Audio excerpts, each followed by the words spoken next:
సిద్దిపేట జిల్లా గజ్వేల్లో వీరశైవ లింగాయత్ సమాజం ఆధ్వర్యంలో మహాత్మా బసవేశ్వర స్వామి జయంతి వేడుకలు అట్టహాసంగా నిర్వహించారు. ఈ సందర్భంగా డీసీసీ అధ్యక్షురాలు ఆంక్షారెడ్డి, టీపీసీసీ కార్యదర్శి Nayani Yadagiri, market committee chairman Narender Reddy, vice chairman Sardar Khan Basaveshwara Swamy విగ్రహానికి పూలమాలలు వేసి నివాళులు అర్పించారు. వారు మాట్లాడుతూ సమాజ స్థాపనకు బసవేశ్వరుని ఆలయాలు మార్గదర్శకమని తెలిపారు. కార్యక్రమంలో కాంగ్రెస్ నాయకులు, లింగాయత్ సమాజ సభ్యులు పాల్గొన్నారు.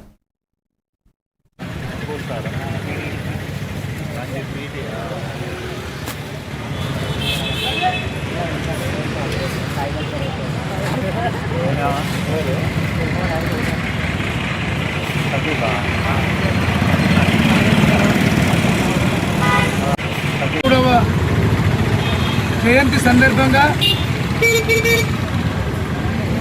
మా సోదరులు ఈరోజు ఇక్కడ మరి పూలమాల మరి పాలాభిషేకం చేయడం జరిగింది.